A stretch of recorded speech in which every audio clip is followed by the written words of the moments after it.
আপনার নেতা বলে এক কথা, কোরআন বলে ভিন্ন কথা। কোরআন বাদ না নেতা বাদ? যেই নেতা কোরআনের বিরুদ্ধে কথা বলবে সেই নেতা আমরা মানতে চাই না, ঠিক কিনা? কোরআন শুধু ঘরে রাখলে হবে না, কোরআন নিজের জীবনে বাস্তবায়ন করতে হবে, সন্তানদেরকে শেখাতে হবে, কোরআন রাষ্ট্রে নিতে হবে।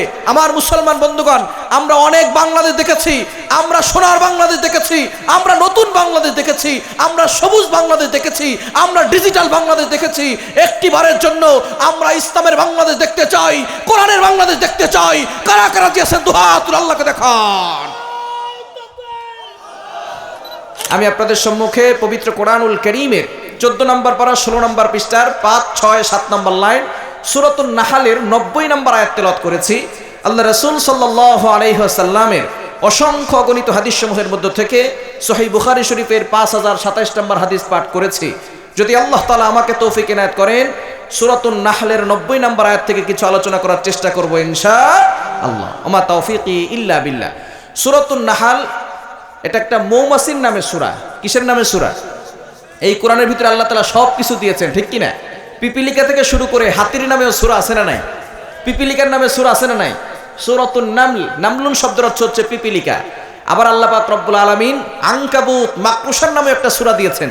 আবার বড় প্রাণী সূরাতুল ফিল, আলাম তারা কাইফা ফাআলা রাব্বুকা বিআসহাবিল ফিল, হাতির নামে সূরা আছে না নাই? আর জলমান আছে না নাই? আল্লাহ তাআলা সূরাতুন নাহল, মৌমাছির নামে একটা সূরা দিয়েছেন। এবং এই সূরাতুন নাহলের 90 নম্বর আয়াতে আল্লাহ পাক রব্বুল আলামিন ঈমানদার বান্দাদেরকে 3টি আদেশ করেছেন, 3টি নিষেধ করেছেন। কয়টি আদেশ, নিষেধ কয়টি? এই 3টি আদেশ এবং 3টি নিষেধ যারা পালন করবে আল্লাহ পাক রব্বুল আলামিন তাদেরকে জান্নাত দান করবে। বলেন সুবহানাল্লাহ। একটু জোরে সোরে বলেন না সুবহানাল্লাহ। মুসলমান সুবহানাল্লাহ বলতেই চায় না। এই সুবহানাল্লাহর এত দাম, কোন ব্যক্তি যদি একবার সুবহানাল্লাহ পাঠ করে আল্লাহ পাক রব্বুল আলামিন তার জন্য জান্নাতে একটা গাছ লাগায়া দেন। এত বড় গাছ, আরবের দ্রুতগামী ঘোড়া 500 বছর পর্যন্ত দৌড়াইলেও ওই গাছের ছায়া শেষ করতে পারবে না। একটু জোরে সোরে বলেন না সুবহানাল্লাহ। সুলাইমান আলাইহিস সালামের নাম শুনছেন? নাম শুনছেন না? সুলাইমান আলাইহিস সালাম একবার আল্লাহর কাছে দোয়া করেছেন, আল্লাহ আমাকে একটা রাজত্ব দাও, তবে লা ইয়ামবাগি লি আহাদিম মিন বাদি, এই রাজত্ব শুধু আমাকে দিবা, আর কাউকে দিবা না। আল্লাহ বললেন, সুলাইমান দরখাস্ত মঞ্জুর, তবে তোমাকে শুধু মানুষের উপরে নয়, তামাম সৃষ্টি জগতের সকল সৃষ্টির উপরে তোমাকে রাজত্ব দিয়া দিলাম। জিন পরি দেও দানব পশু পাখি পিঁপড়া সহ সব সুলাইমান আলাইহিস সালামের অধীনে। কোরআন বলে ওয়াসাখখারনা লাহুর রিহ, বাতাসও সুলাইমান আলাইহিস সালামের অধীনে ছিল। বলেন সুবহানাল্লাহ। সুলাইমান আলাইহিস সালাম যদি কখনো কোথাও যাওয়ার জন্য ইচ্ছা করতেন, তাহলে তার এই সিংহাসন, মন্ত্রী পরিষদ, শান শৌকত সবকিছু এক জায়গা থেকে অন্য জায়গায় বিমানের মতো উড়ে যেত। বলেন সুবহানাল্লাহ। একবার তার এই সিংহাসন, মন্ত্রী পরিষদ, শান শৌকত সবকিছু এক জায়গা থেকে অন্য জায়গায় বিমানের মতো উড়ে যাচ্ছে। এমন সময় নিচ থেকে এক কৃষক এই সিংহাসন দেখে মাথায় হাত দিয়ে বলতেছে সুবহানাল্লাহ। কি বলছে একটা আওয়াজ দিয়ে বলেন না? সাথে সাথে বাতাস এই সুবহানাল্লাহর আওয়াজটা সুলাইমান আলাইহিস সালামের কান পর্যন্ত পৌঁছায় দিছে। সুলাইমান আলাইহিস সালাম সুবহানাল্লাহর আওয়াজ শুনে বলে, সিংহাসন এখানেই ল্যান্ড করো। যখন সিংহাসন নিচে নামানো হয়েছে, যে ব্যক্তি সুবহানাল্লাহ বলছে কলিজায় পানি আছে, থরথর করে কাঁপা শুরু করেছে। সুলাইমান আলাইহিস সালাম ডাক দিয়েছেন, ইয়া হাদা তাল, হেই ম্যান কাম হিয়ার, এদিকে আসো। আমি যখন উপর দিক দিয়ে যাচ্ছিলাম তখন তুমি কি বলছো? বলে, হুজুর আমাকে ক্ষমা করেন, আমি কিছু বলি নাই। বলে, না তুমি কি বলছো তাড়াতাড়ি বলো। হুজুর আল্লাহর রাস্তে আমাকে ক্ষমা করেন, আমি কিছু বলি নাই। বলে, না তুমি একটা শব্দ বলছো, কি বলছো তাড়াতাড়ি বলো। লোকটা বলতেছে, হুজুর আমি ইচ্ছা করে কিছু বলি নাই, আপনারই সিংহাসন দেখে, আপনারই শান শৌকত দেখে, আপনারই মন্ত্রী পরিষদ দেখে ইচ্ছা করে কিছু বলি নাই, অটোমেটিক আমার মুখ থেকে সুবহানাল্লাহ বের হয়ে গেছে। সুলাইমান আলাইহিস সালাম ডাক দিয়ে বলে, বাবা তুমি কি বলছো? তুমি কি জানো তোমার এই সুবহানাল্লাহ যদি এক পাল্লায় রাখা হয়, আমার এই সিংহাসন, মন্ত্রী পরিষদ, শান শৌকত সব কিছু যদি এক পাল্লায় রাখা হয়, তোমার এই সুবহানাল্লাহর পাল্লাটা কয়েক কোটি গুণ বেশি ভারী হয়ে যাবে। এজন্য সুবহানাল্লাহ বলার দরকার আছে না নাই? আল্লাহ পাক রব্বুল আলামিন সূরাতুন নাহলের 90 নম্বর আয়াতে আদেশ করেছেন কয়টা? আরো জোরে বলেন কয়টা? নিষেধ করেছেন কয়টা? এই আদেশ আর নিষেধ যারা পালন করবে আল্লাহ পাক রব্বুল আলামিন তাদেরকে জান্নাতের মালিক বানাবেন। ওই জান্নাতে যেতে চাই কি চাই না? আমরা জান্নাতে যেতে চাই, তবে জান্নাতে যাওয়ার কাজ করতে চাই না, ঠিক কি না? জান্নাত কিন্তু আল্লাহ সহজ করে দিয়েছেন, এক্সাম্পল দিলে সুন্দর বুঝতে পারবেন। আপনারা যারা আজকে ইশারা নামাজ পড়ার জন্য মসজিদে গিয়েছেন, নামাজ পড়তে কি 50 টাকা জরিমানা দিয়েছেন? ইমাম সাহেব অথবা খতিব সাহেব অথবা সভাপতি সাহেবকে কি 100 টাকা জরিমানা দিয়েছেন? পৃথিবীর যে কোনো মসজিদে যাবেন, নামাজ পড়তে কি টাকা লাগবে? বোঝা গেল ফ্রিতে মসজিদে ঢুকে নামাজ পড়ে জান্নাতে যেতে পারেন, কোনো সমস্যা। কিন্তু সিনেমা হলে যেতে টাকা লাগে কি লাগে না? ওয়াইফাই বিল আছে না নাই? ডিশের বিল আছে না নাই? মদ খাইতে টাকা লাগে কি লাগে না? গাঞ্জা খাইতে টাকা লাগে কি লাগে না? মুসলমান ফ্রিতে মসজিদে ঢুকে জান্নাতে যেতে চায় না, তবে টাকা দিয়া জাহান্নামে যেতে চায়। আল্লাহ পাক রব্বুল আলামিন জান্নাত সহজ করে দিয়েছেন, ওই জান্নাতে যাওয়ার দরকার আছে না নাই? আরো জোরে বলেন, আছে না নাই? জান্নাতে যাওয়ার জন্য আপনাদের আগ্রহ বাড়বে জান্নাতের একটা মাঠের বর্ণনা শুনলে।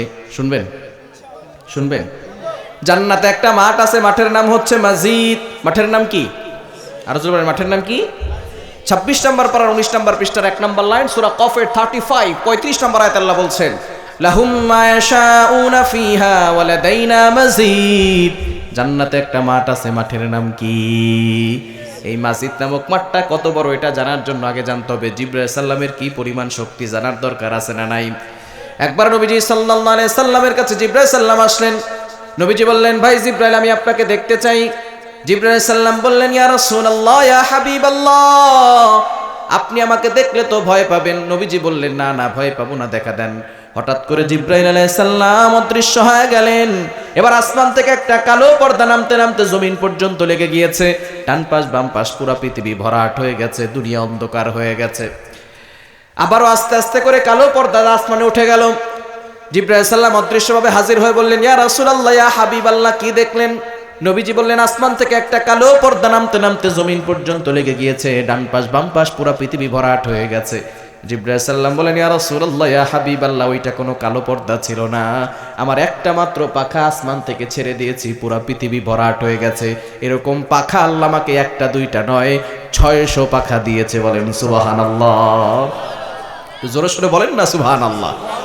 কয়শো পাখা? কয়শো? একটা পাখাই যদি হয় এত বড়, 600 পাখা হবে কত বড়? ওই 600 পাখা যেই দেহের ভিতর আল্লাহ ফিট করছেন, ওই দেহটা কত বড়? এত বড় দেহ যেই আল্লাহ বানাইছে, সেই আল্লাহ কত বড়? আল্লাহু আকবার। এবার জিবরাইল সাল্লাম কোথায় থাকে জানার দরকার আছে না নাই? আছে না নাই? জিবরাইল সাল্লাম তিনি থাকেন সিদরাতুল মুনতাহা। কোথায়? সিদরাতুল মুনতাহা দুনিয়ার জমিন থেকে কত দূরে একটু ধারণা নিলে বুঝতে পারবেন। আমরা যে পৃথিবীতে বসবাস করছি, এটা হচ্ছে একটা গ্রহ। আমাদের পার্শ্ববর্তী গ্রহের নাম হচ্ছে মঙ্গল গ্রহ। নাম শুনছেন আপনারা? যারা সায়েন্স নিয়ে পড়াশোনা করে তারা জানে পার্শ্ববর্তী গ্রহের নাম কি? মঙ্গল গ্রহ। এরকম কয়েকটা গ্রহ এবং উপগ্রহ মিলে একটা সৌরজগৎ গঠিত হয়। বিজ্ঞান বলছে 15,000 কোটির অধিক সৌরজগৎ মিলে একটা গ্যালাক্সি গঠিত হয়। 15,000 কোটির অধিক গ্যালাক্সি মিলে একটা গ্যালাক্সি গুচ্ছ গঠিত হয়। 15,000 কোটির অধিক গ্যালাক্সি গুচ্ছ মিলে একটা মহা গ্যালাক্সি গঠিত হয়। বিজ্ঞান সেই মহা গ্যালাক্সি পর্যন্ত চলে গেছে, আজ পর্যন্ত আসমানের কোনো কুলকিনারা খুঁজে পায় নাই। বলেন সুবহানাল্লাহ। আবার আমরা রাতের দিনের বেলা সূর্য দেখি ছোট্ট একটা থালার মতো। বিজ্ঞান বলছে না না, এই সূর্যটা পৃথিবী থেকে 13 লক্ষ গুণ বড়। বলেন আল্লাহু আকবার। রাতের বেলা ছোট্ট ছোট্ট তারকা দেখি, বিজ্ঞান বলছে এগুলো ছোট নয়, এক একটা তারকা সূর্যের থেকেও বড় আছে। সূর্যই হলো পৃথিবী থেকে কত লক্ষ গুণ বড়? 13 লক্ষ গুণ বড়। সূর্যের পাশে একটা তারকা আছে, যার নাম হচ্ছে ব্যাটেল জিউস। এই তারকাটা সূর্যের থেকে 1000 গুণ বড়। বলেন আল্লাহু আকবার। এই চন্দ্র বলেন, সূর্য বলেন, তারকা বলেন, সবকিছু আল্লাহ প্রথম আসমানের নিচে সাজিয়ে রেখেছেন। বলেন সুবহানাল্লাহ। দ্বিতীয় আসমানের কাছে প্রথম আসমানটা কতটা ছোট? দারিমি শরীরের ভিতরে একটি হাদিস এসেছে, যদি বিশাল বড় মরুভূমির মাঝখানে ছোট্ট একটা আংটি ছেড়ে দেওয়া হয়, এই মরুভূমির মাঝখানে আংটি যতটা ছোট, দ্বিতীয় আসমানের কাছে প্রথম আসমানটা ছোট্ট একটা আংটির মতো। সুবহানাল্লাহ। ভাষায় গিয়ে বলি, জোরে সোরে বলেন না সুবহানাল্লাহ। তৃতীয় আসমানের কাছে দ্বিতীয় আসমানটা ছোট্ট একটা আংটির মতো, চতুর্থ আসমানের কাছে তৃতীয় আসমানটা ছোট্ট একটা আংটির মতো, পঞ্চম আসমানের কাছে চতুর্থ আসমান ছোট্ট একটা আংটির মতো। এভাবে করে আল্লাহ তাআলা একটা দুইটা নয়, 29 নম্বর পারার 1 নম্বর পৃষ্ঠার 5 নম্বর লাইন, সূরা মুলকের 3 নম্বর আয়াতের প্রথম অংশ আল্লাহ বলেন, আল্লাযী খালাকা সাবআ সামাওয়াতিন তিবাকা, আমি আল্লাহ বিশাল বড় বড় করে 7টি আসমান তৈরি করেছি। বলেন আল্লাহু আকবার। এই 7 আসমানের পরে হচ্ছে সিদরাতুল মুনতাহা, সেখানে থাকেন জিবরাইল আলাইহিস সালাম। এবার জিবরাইল সালামের কি পরিমাণ শক্তি একটু জানার দরকার আছে না নাই? বলেন তো, কোরবানির সময় আসলে আমরা পশু জবাই করি কি করি না? আমাদের মাদ্রাসার ছাত্ররা, মসজিদের ইমাম সাহেব, খতিব সাহেবরা আমাদের গরুগুলো কোরবানি করে দেয়, ঠিক কি না? বলেন তো, পশু জবাই করার আগে আল্লাহু আকবার বলার দরকার আছে না নাই? আরো জোরে বলেন, আছে না নাই? এবার ভালো করে বুঝে শুনে উত্তর দেন। আল্লাহু আকবার বলার কয় ঘন্টা পরে পশু জবাই করা হয়? আল্লাহু আকবার বলার কয় ঘন্টা পরে পশু জবাই করা হয়? সাথে সাথে, ঠিক কি না? ইব্রাহিম আলাইহিস সালাম তার সন্তান ইসমাঈল আলাইহিস সালামকে জবাই করার জন্য প্রস্তুত হয়ে গেছেন, আল্লাহু আকবার বলা শেষ। বলেন তো জবাই করতে কয়দিন লাগবে? কয়দিন? সাথে সাথে হয়ে যাবে, ঠিক কি না? যখন আল্লাহু আকবার বলা শেষ, এমন সময় আল্লাহ পাক রব্বুল আলামিন জিবরাইল সালামকে ডাক দিয়ে বলে, জিবরাইল, আমি কি তোমার ইব্রাহিমকে পরীক্ষা করতে চাই, আমি আমার ইসমাইলকে জবাই করতে চাই না, তাড়াতাড়ি যাও, আগে জান্নাতে যাবা, জান্নাত থেকে দুম্বা নিয়ে 7 আসমান ভেদ করে ইব্রাহিমের ছুরির নিচে দুম্বা রেখে দাও। বলেন আল্লাহু আকবার। জিবরাইল সালাম বলেন, ইয়া রাসূলুল্লাহ, ইয়া হাবিবাল্লাহ, আমি কোথায় সিদরাতুল মুনতাহায়? আল্লাহ আমাকে আদেশ করলেন। এমন সময় যখন ইব্রাহিম আলাইহিস সালামের অলরেডি আল্লাহু আকবার বলা শেষ, এমন সময় আদেশ পেয়েছি, এই আদেশ পাওয়ার সাথে সাথে আমার শরীরের প্রত্যেকটা পশম দাঁড়িয়ে গেছে, শরীর থেকে ঘাম বের হওয়া শুরু হয়ে গেছে। তারপর আল্লাহর আদেশ আমাকে পালন করতেই হবে। আমি আমার 600 পাখা দিয়ে এমন ভাবে টান দিলাম, প্রথমে জান্নাতে গেলাম, জান্নাত থেকে দুম্বা নিয়ে 7 আসমান ভেদ করে ইব্রাহিমের ছুরির নিচে দুম্বা রেখে দিয়েছি, এখনো দেখি ছুরি উপর থেকে নিচে নামতেছে। বলেন আল্লাহু আকবার। কি বুঝলেন? জিবরাইল সাল্লামের শক্তি কম না বেশি? আরো জোরে বলেন, কম না বেশি? দ্বিতীয় নাম্বার, ইউসুফ আলাইহিস সালামের ভাইয়েরা ষড়যন্ত্র করে ইউসুফ আলাইহিস সালামকে কূপের মধ্যে ফেলে দিয়েছে। এই ঘটনা আমরা অনেকেই জানি, ঠিক কিনা? তবে একটা প্রশ্ন আছে, হুজুর, ইউসুফ আলাইহিস সালামের ভাইয়েরা তারা তো নবীর সন্তান, ইয়াকুব আলাইহিস সালামের সন্তান, নবীর সন্তান হয়ে নবী ভাই ইউসুফকে কূপের মধ্যে ফেলে দিল কেন? প্রশ্ন আছে না নাই? আরো জোরে বলেন, আছে না নাই? ইউসুফ আলাইহিস সালাম ছোট্টবেলা একটা স্বপ্ন দেখেছিলেন, সূরা ইউসুফে আছে। এই স্বপ্নের কথা যখন বাবা ইয়াকুব আলাইহিস সালামকে বলেছেন, তখন বাবা ইয়াকুব আলাইহিস সালাম বুঝতে পেরেছেন যে আমার বংশ থেকে পরবর্তী সময় ইউসুফ নবী হবে। বলেন সুবহানাল্লাহ। বাবা যখন বুঝতে পেরেছে, তখন অন্যান্য সন্তানদের তুলনায় ইউসুফ সন্তানকে একটু বেশি ভালোবাসার দরকার আছে না নাই? এই জন্য বাবা ইয়াকুব আলাইহিস সালাম সন্তান ইউসুফ আলাইহিস সালামকে একটু বেশি ভালোবাসেন, কেননা তিনি পরবর্তী সময় নবী হবেন। বাকি যে 11 জন সন্তান আছে তারা আর সহ্য করতে পারলো না। তারা চিন্তা করছে, যদি ইউসুফকে হত্যা করা হয়, অথবা যদি ইউসুফকে কূপের মধ্যে ফেলে দেওয়া হয়, অথবা যদি দেশান্তর করে দেওয়া হয়, তাহলে মনে হয় বাবার অন্তর থেকে ইউসুফের প্রতি ভালোবাসা কমে যাবে। একটু বুঝে শুনে বলেন তো, ইউসুফ আলাইহিস সালাম হারিয়ে যাওয়ার পরে বাবা ইয়াকুব আলাইহিস সালামের অন্তরে ইউসুফের প্রতি ভালোবাসা কমছে না বাড়ছে? আর মানে কমেছে নাকি বেড়েছে? কেমন বাড়া বেড়েছে? ইউসুফ আলাইহিস সালাম হারিয়ে যাওয়ার পরে বাবা ইয়াকুব আলাইহিস সালাম কাঁদতে কাঁদতে চক্ষু দুটো অন্ধ করেছেন। বলেন আল্লাহু আকবার। শুধু তাই নয়, ইউসুফ আলাইহিস সালাম ছাড়া আরো 11 জন সন্তান ছিল। কারো নাম ছিল শামুন, কারো নাম ছিল লাবি, কারো নাম ছিল ইয়াহুদা, কারো নাম ছিল বিনয়ামিন। ইয়াকুব আলাইহিস সালাম কোন সন্তানকে নাম ধরে ডাকতেন না, সকল সন্তানকে ইউসুফ ইউসুফ বলে ডাকতেন। বলেন আল্লাহু আকবার। 11 জন সন্তান মিলে প্ল্যান করছে, যদি ইউসুফকে হত্যা করা হয়, অথবা কূপের মধ্যে ফেলে দেওয়া হয়, অথবা দেশান্তর করে দেওয়া হয়, তাহলে মনে হয় বাবার অন্তর থেকে ইউসুফের প্রতি ভালোবাসা কমে যাবে। কমছে না বাড়ছে? ঠিক তদ্রুপভাবে পূর্বের কিছু মানুষ মনে করেছিল, যদি আলেমদেরকে বন্দী করে রাখা হয়, যদি আলেমদেরকে বাংলাদেশ থেকে বিদায় করে দেওয়া হয়, তাহলে মনে হয় বাংলার মানুষের অন্তর থেকে আলেমদের ভালোবাসা কমানো যাবে। স্পষ্ট ভাষায় ঘোষণা দিয়ে যায়, আলেমদেরকে বন্দী করে রাখলে, আলেমদেরকে বাংলাদেশ থেকে বিদায় করে দিলে বাংলার মানুষের অন্তর থেকে আলেমদের ভালোবাসা কমানো যাবে না। ঠিক কিনা বলেন? তারা মনে করেছিল ভালোবাসা কমে যাবে। কমছে না বাড়ছে? কমেছে নাকি বেড়েছে? সুতরাং তারা যতই ষড়যন্ত্র করুক, কোনো ষড়যন্ত্র কাজে দিবে। ইসু আলাইহিস সালামের ভাইয়েরা ষড়যন্ত্র করে ইসু আলাইহিস সালামকে কূপের মধ্যে ফেলে দিবে। কেনানের যে কূপে ফেলবে, সেই কূপের নিচে পানি ছিল অল্প, কিন্তু বড় বড় পাথর ছিল। বলেন তো, নবী হোক আর ওলি হোক, যদি নিচে পড়ে, মাথা যদি পাথরের সাথে লাগে, ফাটবে কি ফাটবে না? আরো জোরে বলেন, ফাটবে কি ফাটবে না? ইসু আলাইহিস সালামকে ছেড়ে দিলেন 11 জন ভাই মিলে নিচে।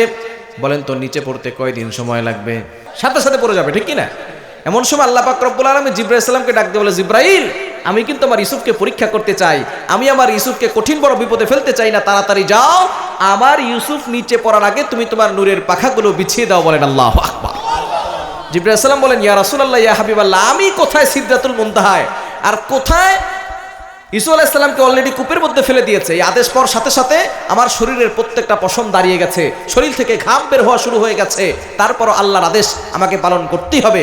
আমি আমার 600 পাখা দিয়ে এমন ভাবে টান দিলাম, 7 আসমান ভেদ করে কেনানের সেই কূপের কাছে গিয়ে আমি আমার নূরের পাখা বিছিয়ে দিয়েছি। এখনো দেখি ইউসুফ আলাইহিস সালাম উপর থেকে নিচে পড়তেছে। বলেন আল্লাহু আকবার। কি বুঝলেন? জিবরাইল সালামের শক্তি কম না বেশি?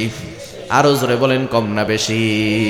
3 নাম্বার, নবীজি সাল্লাল্লাহু আলাইহি ওয়াসাল্লাম যখন তায়েফের ময়দানে গেলেন কালিমার দাওয়াত দেওয়ার জন্য, তায়েফের লোকের আমার নবীকে একবার নয় দুইবার নয় টানা তিনবার নবীজিকে বেহুশ করে রাখা হয়েছে, একমাত্র কোরআনের কথা বলার জন্য, কালিমার দাওয়াত দেওয়ার জন্য। নবীজি সাল্লাল্লাহু আলাইহি সাল্লাম যেই জায়গায় বেহুশ অবস্থায় পড়েছিলেন, আমি অদম সেই জায়গায় গিয়ে 2 রাকাত নফল নামাজ পড়ার সুযোগ পেয়েছি। আমি 2 রাকাত নফল নামাজ পড়ে আল্লাহর কাছে কেঁদেছি আর বলেছি, আয় আল্লাহ, আমার নবীর চেহারা এত সুন্দর ছিল, কাফেররা কিভাবে আমার নবীকে আক্রমণ করতে পারলো? অনেকে বলে ইউসুফ আলাইহিস সালামের চেহারা সুন্দর, ইউসুফ আলাইহিস সালামের চেহারা সুন্দর আছে কোরআন সাক্ষী, তবে ইউসুফ আলাইহিস সালামের থেকে আমার নবীর চেহারা আরো বেশি সুন্দর ছিল, ঠিক কিনা? ইউসুফ আলাইহিস সালামের চেহারা কত সুন্দর ছিল! সূরা ইউসুফের 31 নম্বর আয়াত, ওয়াকাত্তানা আইদিয়াহুন্না ওয়া কুলনা হাশা লিল্লাহি মা হাযা বাশারা ইন হাযা ইল্লা মালাকুন কারীম। মিশরের নারীরা ইউসুফ আলাইহিস সালামের চেহারা দেখে আঙ্গুল কেটেছে, শুধু তাই নয়, তারা বলেছে মা হাযা বাশারা, এটা কোনো মানুষ নয়, ইন হাযা ইল্লা মালাকুন কারীম, এটা হলো সম্মানিত ফেরেশতা। আম্মা জান আয়েশা রাদিয়াল্লাহু তাআলা আনহা ডাক দিয়ে বলেন, ও মিশরের নারীরা, তোমরা ইউসুফ আলাইহিস সালামের চেহারা দেখে আঙ্গুল কেটেছো, তোমরা যদি আমার প্রিয় হাবিবকে দেখতে, তোমরা তোমাদের কলিজা কেটে ফেলতে, টেরও পেতে না। বলেন আল্লাহু আকবার। ইউসুফ আলাইহিস সালামের চেহারা সুন্দর ছিল, মিশরের নারীর আঙ্গুল কেটেছে, কিন্তু আমার নবীর চেহারা এত সুন্দর ছিল, কাফেররা নবীর চেহারা দেখেই মুসলমান হয়ে গেছে। সেই নবীজি সাল্লাল্লাহু আলাইহি সাল্লামকে আঘাত করা হয়েছে, নবীজি রক্তাক্ত হয়ে গেছেন। নবীজি সাল্লাল্লাহু আলাইহি সাল্লামের পাশে ছিলেন পালক পুত্র যায়েদ রাদিয়াল্লাহু তাআলা আনহু, যেখান থেকে রক্ত বের হয় একটা কাপড় দিয়ে রক্তগুলো মুছে দিচ্ছিলেন। রক্ত মুছতে মুছতে আর রক্ত শোষণ করে না, নবীজি সাল্লাল্লাহু আলাইহি সাল্লাম সেই রক্তে ভেজা কাপড় দিয়ে যেখান থেকে রক্ত বের হয় রক্তগুলো মুছতেছেন। যায়েদ রাদিয়াল্লাহু তাআলা আনহু চোখের পানি ছেড়ে দিয়ে বলেন, ওগো নবীজি, যেই কাপড় দিয়ে মুছতে আর কাপড় রক্ত শোষণ করে না, যেই কাপড় দিয়ে মুছতে রক্ত চামড়ার ভিতরে প্রবেশ করে না, আপনি কেন বারবার সেই কাপড় দিয়ে মুছতেছেন? নবীজি সাল্লাল্লাহু আলাইহি সাল্লাম ডাক দিয়ে বলে, ওরে যায়েদ, যদিও তায়েফের লোকের আমাকে চিনতে পারে নাই, কিন্তু আমার শরীরের এক ফোঁটা রক্ত যদি তায়েফের জমিনে পড়ে যায়, তায়েফের জমিন আমার রক্ত চিনতে 1 সেকেন্ডও দেরি করবে না, সাথে সাথে তায়েফের জমিনে ভূমিকম্প শুরু হয়ে যাবে।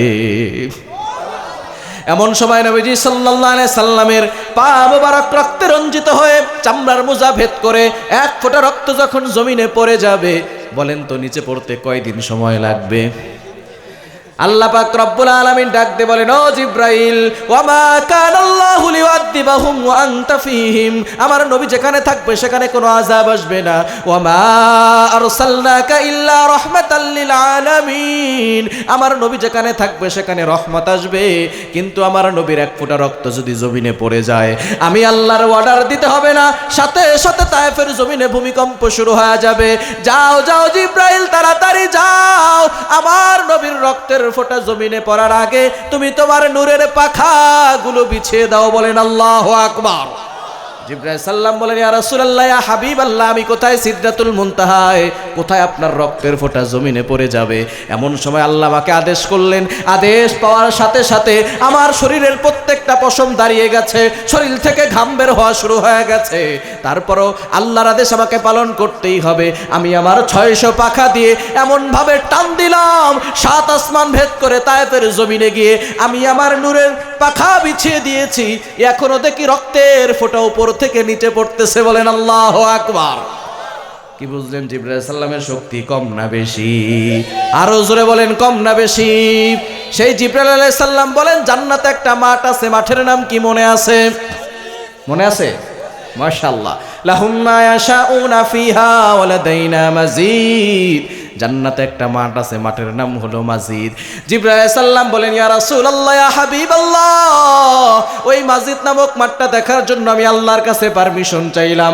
আল্লাহ আমাকে পারমিশন দেয়া দিলেন। আমি জিবরাইলের খাওয়া দাওয়া নাই, আমি জিবরাইলের পেশাব পায়খানা নাই, আমি জিবরাইলের ঘুমানোর কোনো প্রয়োজন হয় না, আমি জিবরাইলের বিশ্রাম নেওয়ার কোনো প্রয়োজন হয় না। আমি জিবরাইল আমার 600 পাখা দিয়ে ওই মাজিদ নামক মাঠে ধারাবাহিকভাবে উঠতে শুরু করলাম। টানা 1 ঘন্টা নয়, 1 দিন নয়, 1 সপ্তাহ নয়, 1 মাস নয়, 1 বছর নয়, 70,000 বছর ধরে উঠতে লাগলাম, কিন্তু জান্নাতে মাজিদ নামক মাঠের কোনো কুল কিনারা খুঁজে পাই নাই। কি বুঝলেন? মাজিদ নামক মাঠটা ছোট না বড়? মাজিদ নামক মাঠটাই যদি এত বড় হয়, জান্নাত কত বড়? ওই জান্নাতে যাওয়ার দরকার আছে না নাই? আরো জোরে আছে না নাই? জান্নাতে যেতে হলে কোরআনের ছায়া তলে আসার দরকার আছে না নাই? আল্লাহ পাক রব্বুল আলামিন সূরাতুন নাহলের 90 নম্বর আয়াতে আদেশ করছেন কয়টা, নিষেধ করছেন কয়টা? এই 6টা জিনিস আমরা আজকে ভালো করে শুনে সারা জীবন আমল করব। কে কে পারবে দুহাত তুলে আল্লাহকে দেখান। আল্লাহ সকলকে কবুল করেন, সকলে বলেন আমিন। কোরআন ধরতে পারবো তো ইনশাআল্লাহ? কোনো ভয় আছে, সংশয় আছে? কোরআন থাকবে যেখানে, আমরা থাকবো সেখানে, ঠিক কি না? আপনার পীর বলছে এক কথা, কোরআন বলে ভিন্ন কথা। কোরআন বাদ না পীর বাদ? আপনার বাবা বলে এক কথা, কোরআন বলে ভিন্ন কথা। কোরআন বাদ না বাবা বাদ? বাবারে বাদ দিয়ে দিবেন? বাবাই বাদ, বাবাও বাদ, ঠিক কি না? ইব্রাহিম আলাইহিস সালাম তার বাবারে বাদ দেয় নাই? দেয় নাই? বাদ দেয় নাই? আজর অগ্নি পূজা করতো ইব্রাহিম আলাইহিস সালাম, বাবার কথা শুনছে নাকি আল্লাহর কথা শুনছেন? আপনার নেতা বলে এক কথা, কোরআন বলে ভিন্ন কথা। কোরআন বাদ না নেতা বাদ? যেই নেতা কোরআনের বিরুদ্ধে কথা বলবে সেই নেতা আমরা মানতে চাই না, ঠিক কি না? কোরআন থাকবে যেখানে, আমরা থাকবো সেখানে, ঠিক কি না? আল্লাহর জমিনে থাকবো, আল্লাহর আসমানের নিচে থাকবো, ওই আল্লাহর কোরআন দিয়ে আমরা রাষ্ট্র পরিচালনা করতে চাই, ঠিক কি না? পারবো তো ইনশাআল্লাহ? আসুন আমরা সেই কোরআন থেকে আলোচনা শুনবো, যেই কোরআনে কোনো ভুল নাই, যেই কোরআনের ছায়াতলে আসলে আল্লাহ জান্নাত দেন, ওই কোরআন থেকে আলোচনা শুনতে পারবো তো ইনশাআল্লাহ? পারা যাবে তো ইনশাআল্লাহ? সূরাতুন নাহাল, নাহাল মানে কি বলেন তো? নাহাল মানে কি? মৌমাছির ভিতরে আল্লাহ তাআলা অনেক বিজ্ঞান দিয়েছেন, সেটা আমরা অনেকেই জানি না। মৌমাছির ভিতরে আল্লাহ তাআলা অনেক শিক্ষা দিয়েছেন, যদিও ছোট্ট একটা মাখলুকাত, কিন্তু তার ভিতরে শিক্ষা আছে না নাই? আরো জোরে বলেন আছে না নাই? 1 নাম্বার শিক্ষা, মৌমাছিকে আল্লাহ একটা আদেশ করেছিলেন, এই কিয়ামত পর্যন্ত ওই একটা আদেশ মৌমাছি কখনো ভুলে নাই, ভুলবেও। আল্লাহ বলছেন 14 নম্বর পারা 13 নম্বর পৃষ্ঠার 6, 7, 8, 9 নম্বর লাইনগুলোতে সূরাতুন নাহালের 68, 69 নম্বর আয়াত, আল্লাহ পাক রব্বুল আলামিন মৌমাছিকে ওহী করলেন, ওয়া আউহা রাব্বুকা ইলান নাহলি আনিত্তাখিযি মিনাল জিবালি বুয়ুতা ওয়া মিনাশ শাজারি ওয়া মিম্মা ইয়ারিশুন। আল্লাহ তাআলা মৌমাছিকে ইলহাম করে জানালেন, ও মৌমাছি শোনো, তুমি 3টা জায়গায় বাসা বানাবা। 1 নাম্বার হচ্ছে পাহাড়ে, 2 নাম্বার বাড়িতে, 3 নাম্বার গাছে তুমি বাসা বানাবা। আমাদের বিল্ডিং এর দেখবেন কার্নিশে মৌমাছি বাসা বানায়, বানায় কি বানায় না? দেখবেন গাছে মৌমাছির বাসা থাকে আর পাহাড়ে থাকবে। এই 3টা জায়গায় ছাড়া মৌমাছি কোথাও বাসা বানায়? আল্লাহ ওহী করে কোরআন কারীমের ভিতরে আয়াত নাযিল করে দিয়েছেন, 68 নম্বর আয়াত, ওয়া আউহা রাব্বুকা ইলান নাহলি আনিত্তাখিযু মিনাল জিবাল, 1 নম্বরে পাহাড়ে, বুয়ুতা, তারপরে আমরা যে বাড়ি বানাই, বাড়ির কার্নিশে এই মৌমাছিরা বাসা বাঁধে, এবং 3 নাম্বার হচ্ছে গাছে। এই 3টা জায়গা ছাড়া কোথাও বাসা বাঁধে? মৌমাছি ছোট্ট একটা মাখলুকাত হয়ে আমাদেরকে শিক্ষা দিচ্ছে। ওই যে কোরআন নাজিল হয়েছে 1500 বছর আগে, তখন থেকে আদেশ আছে, এখনো আদেশ আছে, কিয়ামত পর্যন্ত থাকবে। মৌমাছি কখনোই আদেশ ভঙ্গ করে নাই, কিন্তু আমরা আশরাফুল মাখলুকাত হয়ে ডজন ডজন আয়াত অমান্য করে আছে না নাই? মৌমাছি থেকে 1 নম্বর শিক্ষা নিতে হবে, তারা আল্লাহর আদেশ কখনো ভঙ্গ করে।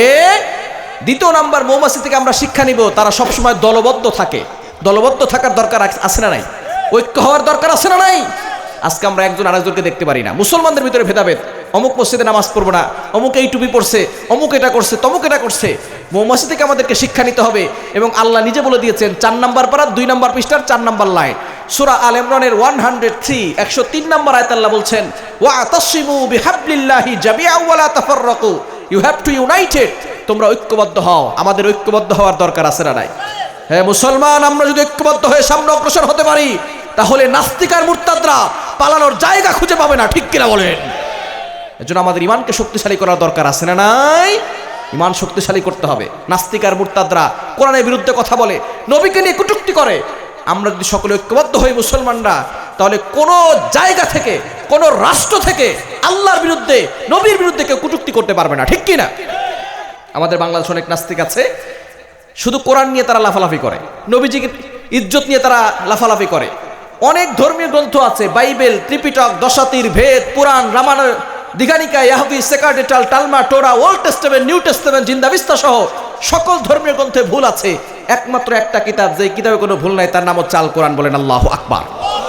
এই কোরআনে কোনো ভুল আছে? কিন্তু নাস্তিকরা সেই কোরআন নিয়ে বাড়াবাড়ি করে, ঠিক কি না? এই নাস্তিকদেরকে বাংলার জমিন থেকে প্রতিবাদ করতে হবে, ঠিক কি না? নাস্তিকতা নিপাত যাক, দিন ইসলাম জিন্দাবাদ। নাস্তিকতা নিপাত যাক, দিন ইসলাম জিন্দাবাদ। কোটি প্রাণে একই আওয়াজ, খোদাদ্রোহী ছাড় পাবে না, এই বাংলায় ঠাই হবে না, মুসলমানরা জেগেছে আজ, ঠিক কি না? জোর কদমে সামনে চলো, বজ্রকণ্ঠে আওয়াজ তুলো, সবাই মিলে একই তালে দাও না স্লোগান, নারায়ে তাকবীর, নারায়ে তাকবীর। দিন ইসলাম, দিন ইসলাম জিন্দাবাদ, জিন্দাবাদ। ইসলামেরই জন্য দেশের হয়েছে জন্ম, ইসলামের বিরুদ্ধে গেলে দেশ হবে ভিন্ন, ঠিক কি না? ইসলামেরই জন্য দেশের হয়েছে জন্ম, ইসলামের বিরুদ্ধে গেলে দেশ হবে ভিন্ন। ইসলামের বিরুদ্ধে যারা নিয়েছো অবস্থান, এই বাংলায় ঠাই হবে না, যাও হিন্দুস্তান। জোর কদমে সামনে চলো, বজ্রকণ্ঠে আওয়াজ তুলো, সবাই মিলে একই সাথে দাও না স্লোগান, নারায়ে তাকবীর, নারায়ে তাকবীর। কোরআন সুন্নাহর আলো, নারায়ে তাকবীর। এজন্য মুসলমান আমাদের ঐক্য হওয়ার দরকার আছে না নাই? মৌমাছি আমাদেরকে 3 নাম্বার শিক্ষা দেয়, তারা অক্লান্ত পরিশ্রম করে। কি করে? তারা মধু খোঁজার জন্য 10 মাইল পর্যন্ত চলে যায় একটা মৌমাছি। তো মধু আমাদেরকে যেটা দিচ্ছে, এই মধু এত কষ্ট করে তারা উপার্জন করে, তারা এত পরিশ্রম করে। আল্লাহ তাআলা মৌমাছি থেকে আমাদেরকে শিক্ষা দিচ্ছেন যে আমাদের যুবক যারা বেকার ঘোরাফেরা করে, তাদেরও পরিশ্রমী হওয়ার দরকার আছে না নাই? আর ওজন আছে না নাই? 4 নাম্বার, মৌমাছি আমাদেরকে শিক্ষা দেয় যে মানুষের উপকার করতে হবে। তারা দেখেন এত কষ্ট করে পরিশ্রম করে, নিজেরা কিন্তু খায় না, আমাদের জন্য এই মধুগুলো দেয়, ঠিক কি না?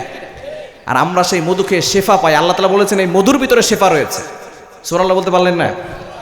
মধুর ভিতরে শেফা রয়েছে, এটা আল্লাহ নিজে বলছেন এই 68-69 নম্বর আয়াতে। ইয়াখরুজু মিন বুতুনিহা শারাবুন মুখতালিফুন আলওয়ানু ফিহি শিফাউল লিন্নাস। আল্লাহ তাআলা এই মধুর ভিতরে মানুষের শেফা দিয়েছেন, বলেন সুবহানাল্লাহ। নবীজি সাল্লাল্লাহু আলাইহি সাল্লাম জানিয়ে দিয়েছেন, মান লাইকাল আসালা সালাসা গদওয়াতিন ফি কুল্লি শাহরিন লাম ইউসিবহু আযীমুম মিনাল বালা।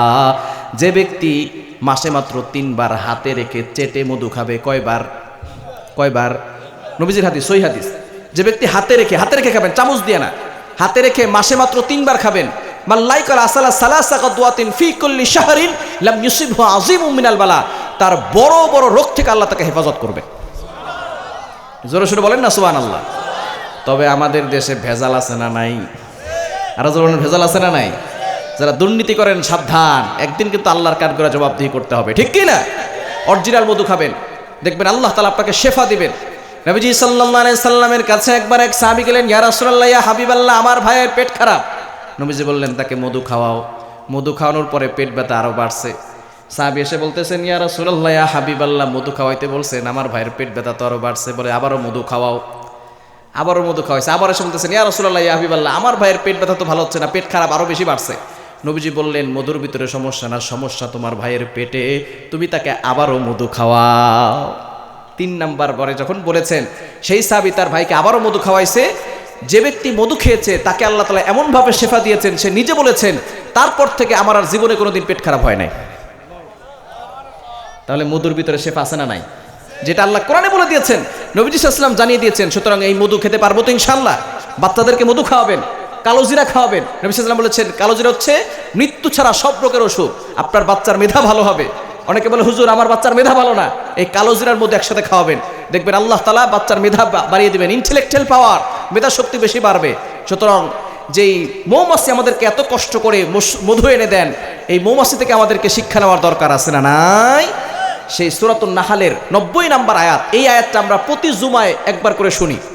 খতিব সাহেব বলে না, ইন্নাল্লাহা ইয়া'মুরু বিল আদলি ওয়াল ইহসান ওয়া ইতাই যিল কুরবা ওয়া ইয়ানহা আনিল ফাহশাই ওয়াল মুনকারি ওয়াল বাগই ইয়াইযুকুম লাআল্লাকুম তাযাক্কারুন ফাযকুরুনি আযকুরুকুম ওয়াশকুরুলি ওয়া লা তাকফুরুন। সাথে সাথে আমরা নামাজে দাঁড়ায় যাই, ঠিক কি না? প্রতি জুমায় আমরা একবার করে শুনি, কিন্তু আয়াতে কি বলছে আল্লাহ এটা আমরা এখনো জানি না, যার কারণে মানতেও পারি। আল্লাহ পাক রব্বুল আলামিন এই আয়াতে আদেশ দিয়েছেন কয়টা? আর জোরে বলেন কয়টা? রব্বুল আলামিন বলেন, ইন্নাল্লাহা ইয়া'মুরু বিল আদলি ওয়াল ইহসান। এক নাম্বার আদেশ হলো আদল করা, ইনসাফ করা। ইনসাফ করার দরকার আছে না নাই? আরো জোর আছে না নাই? আজকে আমাদের সমাজে ইনসাফ নাই, আজকে আমার সমাজে ইনসাফ নাই, যার কারণে আমার ওসমান হাদির মতো লোককেও দুনিয়া থেকে বিদায় হতে হয়, ঠিক কি না?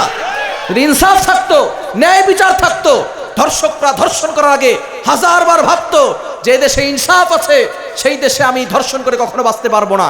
একজন গুলি করার আগে হাজারবার ভাবতো যেই দেশে ইনসাফ আছে আমি ভারতে পালাবার তো সুযোগই নাই, আমাকেও ফাঁসির মঞ্চে ঝুলতে হবে। এই ইনসাফ না থাকার কারণে আজকে মানুষগুলো নিরাপত্তাহীনতার ভিতরে ভুগতেছে, ঠিক কিনা বলেন? তন্ত্র মন্ত্র দিয়ে শান্তি আসবে না। অনেক তন্ত্র মন্ত্র দেখেছি, আমাদের বাংলাদেশে শান্তি আসে নাই। যদি বাংলাদেশে শান্তি আনতে চাই, একমাত্র কোরআনের শাসন দিয়ে শান্তি আনা সম্ভব হবে, ঠিক কিনা বলেন? ইসলামের সৌন্দর্য তখনই বুঝতে পারবেন যখন দেখবেন কোরআনের শাসন কায়েম হয়েছে। নবীজি সাল্লাল্লাহু আলাইহি সাল্লামের সাহাবী হযরত ওমর, অর্ধ পৃথিবীর শাসনকর্তা। দেখেন ইসলামের সৌন্দর্যটা কেমন। অর্ধ পৃথিবীর শাসনকর্তা। বলেন তো ওমর রাদিয়াল্লাহু তাআলা আনহু কখনো কি বেইনসাফ করেছেন? তিনি সব সময় ইনসাফ করেছেন। কেমন ইনসাফ করেছেন? তিনি সবার হকগুলো জনগণের কাছে পৌঁছে দিয়েছেন, নিজে না খেয়ে জনগণের কাছে পৌঁছে দিয়েছেন। রাতের বেলা ওমর রাদিয়াল্লাহু তাআলা আনহু ঘুরতেন, কোথায় খাবার আছে কোথায় খাবার নাই। একদিন তিনি চাবুক নিয়ে ঘুরতেছেন, দেখে দূর থেকে একটা তাঁবুর ভিতরে আলো জ্বলতেছে। নবীজি সাল্লাল্লাহু আলাইহি সাল্লাম হাঁটি হাঁটি পা পা করে সেখানে গেলেন। হযরত ওমর রাদিয়াল্লাহু তাআলা আনহু সেখানে যাওয়ার পরে দেখেন এক বৃদ্ধা মহিলা, সে এই এলাকার ছিল না, অন্য এলাকা থেকে আসছে, আর তার ঘরে কোনো খাবার নাই। কিছু পাথরগুলো সে পাতিলে রান্না করতেছে। বাচ্চারা কান্না করতেছে আর বাচ্চাদেরকে সান্ত্বনা দিচ্ছে, এই তো খাবার হয়ে গেল, এই তো খাবার হয়ে গেল, কিন্তু পাতিলে কোনো খাবার নাই, শুধু পাথর। ওমর রাদিয়াল্লাহু তাআলা আনহু এই দৃশ্য দেখে অবাক হয়ে গেলেন, তার ঘরে কোনো খাবার নাই। ওমর রাদিয়াল্লাহু তাআলা আনহু দৌড়ে চলে গেলেন বাইতুল মালে। অর্ধ পৃথিবীর শাসনকর্তার কথা বলছি, তিনি চলে গেলেন বাইতুল মালে। বাইতুল মালের যে কাজের লোক ছিল তাকে বলল, তাড়াতাড়ি আমাকে একটা আটার বস্তা আমার কাঁধের উপর উঠায় দাও, আর কিছু ঘি দাও। বাইতুল মালে যে কাজের লোক ছিল সে বলল, ইয়া আমিরুল মুমিনিন খলিফাতুল মুসলিমিন, আপনি তো অর্ধ পৃথিবীর শাসনকর্তা, আপনি কেন আটার বস্তা কাঁধে নিবেন, মাথায় নিবেন? আপনি আমাকে দেন, আমি নিয়ে যাই। ওমর রাদিয়াল্লাহু তাআলা আনহু বললেন, না না, এই জিম্মাদারি আমার, কিয়ামতে আমাকেই এটার ব্যাপারে জিজ্ঞেস করা হবে। ওমর রাদিয়াল্লাহু তাআলা আনহু নিজে মাথার উপরে আটার বস্তা নিয়ে আর হাতে ঘি নিয়ে রওনা দিলেন, দৌড়ে চলে গেলেন। বৃদ্ধ মায়ের কাছে যাওয়ার পরে বলতেছেন, ও মা, আপনি কি করেন? বাচ্চারা কান্না করতে করতে ঘুমিয়ে পড়ল, আপনি তো কিছুই করলেন না। বলে, আমরা 3 দিন ধরে খাবার খাই না, আমরা আসছি, ওমরের শাসন নাকি এখানে হয়, এখানে আসলে নাকি খাবার পাওয়া যায়, কিন্তু ওমর তো এখনো আসো নাই। ওমর এখনো আসলো না, তুমি খাবার নিয়ে আসছো, তোমাই তো শাসক হলে বেশি ভালো হতো। ওমরের শাসন আমল বুঝেছি, ওমর খাবার দিবে, কিন্তু আমার কাছে খাবার নিয়ে তো এখন ওমর আসে নাই। ওমর রাদিয়াল্লাহু তাআলা আনহুকে তখন চিনতো না। এখন তো নেটের যুগ, ডক্টর ইউনূসকে এমনি আমরা চিনতে পারি, একবার না দুইবার না ফেসবুকে কয়েকটা স্ট্রাগল করলে তাকে দেখা যায়। ওমর রাদিয়াল্লাহু তাআলা আনহু বললেন, মা পরে কথা বলেন, আপনি রুটি বালেন, আমি রুটি ছেঁকে দেই। ওমর রাদিয়াল্লাহু তাআলা আনহু অর্ধ পৃথিবীর শাসনকর্তা, নিজে রুটি ছেঁকে দিলেন, বাচ্চাদেরকে ঘুম থেকে উঠালেন, রুটি আর ঘি দিয়ে বাচ্চাদেরকে খাওয়ালেন। খাওয়ানোর পরে এবার বৃদ্ধ মহিলা বলতেছে, আমি আসছি এখানে খাবারের জন্য, কিন্তু ওমর এখনো আসে নাই, সকাল থেকে এই পর্যন্ত এখানে বসা, 3 দিন ধরে খাই না, আমি ভাবছি এখানে আসলেই খাবার পাবো, সারাদিনে খাবার পাই নাই, রাতে তুমি খাবার নিয়ে আসছো। ওমরকে আমি বলবো, ওমর তোমার মতো শাসকের দরকার নাই, এই লোকটাকে শাসক বানায় দাও। ওমর রাদিয়াল্লাহু তাআলা আনহু সেখান থেকে যান না, খাবার তো দেওয়া শেষ। এবার ওমর রাদিয়াল্লাহু তাআলা আনহুর কাজের লোকটা সেখানে দাঁড়িয়ে আছে, বলতেছে, ইয়া আমিরুল মুমিনিন খলিফাতুল মুসলিমিন, আপনি এখনো কেন এখানে বসা? ওমর রাদিয়াল্লাহু তাআলা আনহু বললেন, আমার রাজ্যে এসেছে, আর এই ছোট ছোট বাচ্চারা না খেয়ে কান্না করছে, আর আমি ওমর তাদেরকে খাবার দিতে পারি নাই। ওমর রাদিয়াল্লাহু তাআলা আনহু ঘোড়ার মতো হইছেন, বাচ্চাদেরকে পিঠের উপরে উঠাইছেন, আর ওমর বলতেছে, ওমর তুমি ধ্বংস হও, তোমার জন্য বাচ্চারা ক্ষুধায় কান্না করছে, এখন তুমি ঘোড়া হয়ে বাচ্চাদেরকে হাসাও। আল্লাহু আকবার।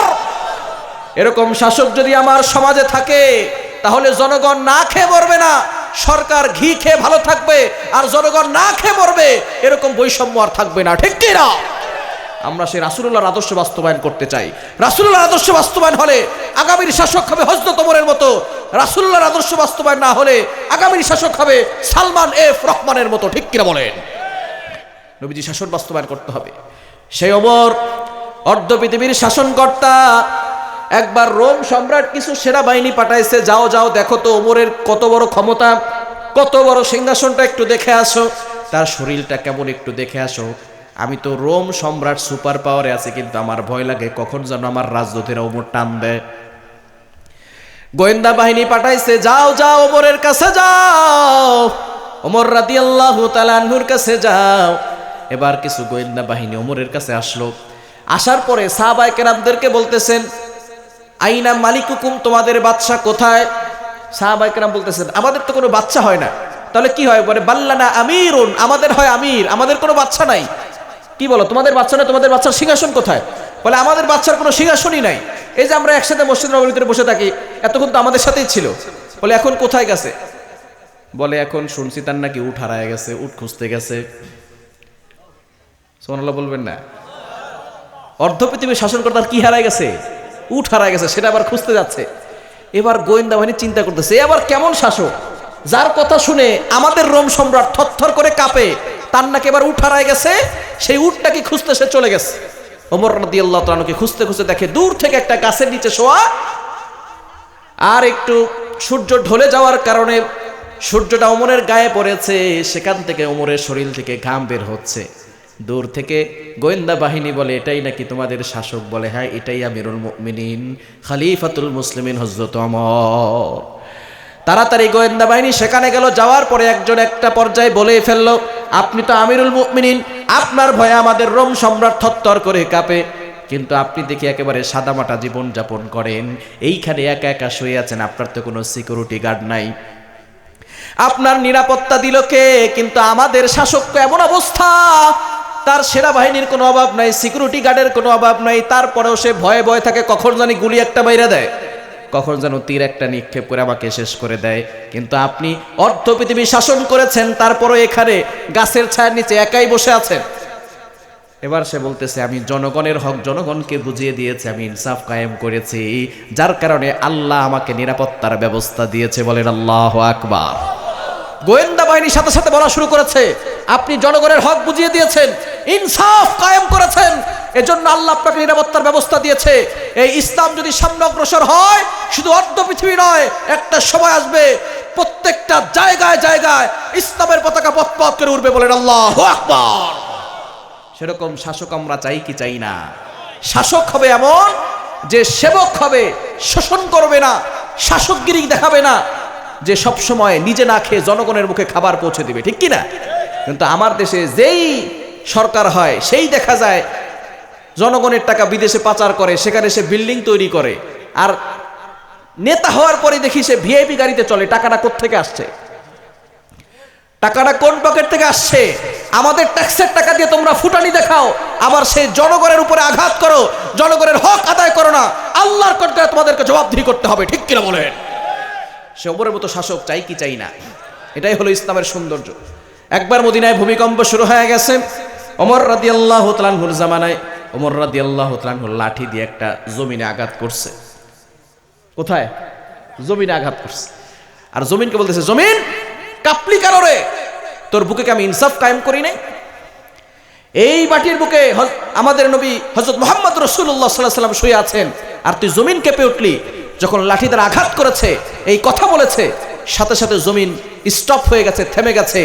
ওই দিন থেকে নিয়ে আজ পর্যন্ত সেখানে আর কোনো ভূমিকম্প আসে নাই, কিয়ামত পর্যন্ত আসবে না।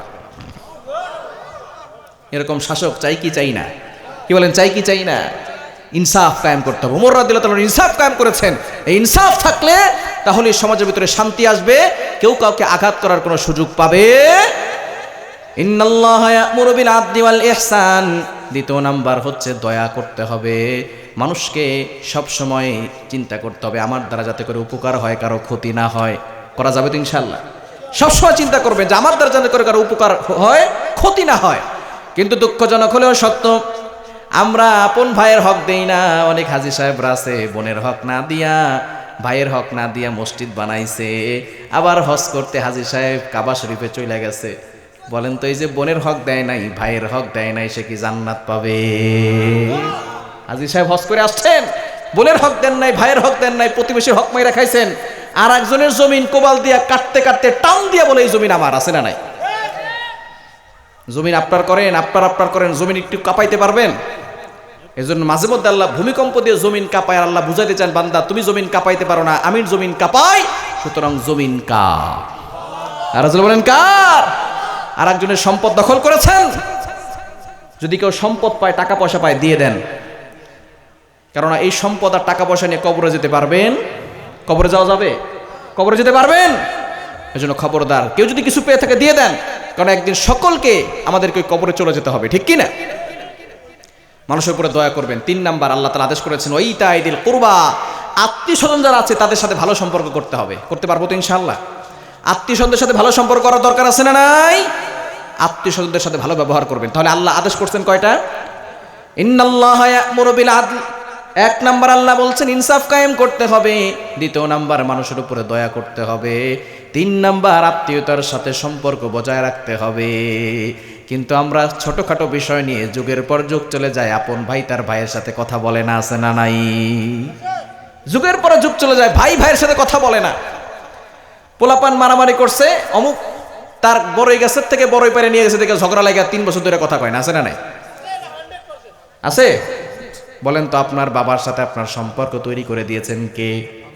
আপনার মায়ের সাথে সম্পর্ক তৈরি করে দিয়েছেন কে? আপনার মামার সাথে সম্পর্ক তৈরি করে দিয়েছেন কে? আপনার খালার সাথে সম্পর্ক তৈরি করে দিয়েছেন কে? চাচার সাথে সম্পর্ক তৈরি করে দিয়েছেন কে? তো ছিন্ন করার আপনি কে? আপনি যে সম্পর্ক ছিন্ন করলেন, এই অধিকার আপনাকে কে দিয়েছে?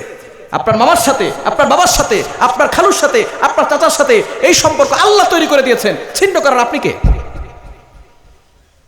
হ্যাঁ, আপনার চাচারা খারাপ হইতে পারে, মামারা খারাপ হইতে পারে, কিন্তু আপনি আপনার দিক থেকে ভালো থাকবেন, কেননা যে অন্যায় করবে সে শাস্তি পাবে। তবে নিজের দিক থেকে ভালো থাকার দরকার আছে না নাই? পারবেন তো ইনশাআল্লাহ? এই একটা কাজ যারা করতে পারবে, আল্লাহ তাআলা তাদের হায়াতে বরকত দিবেন, রিজিকে বরকত দিবেন।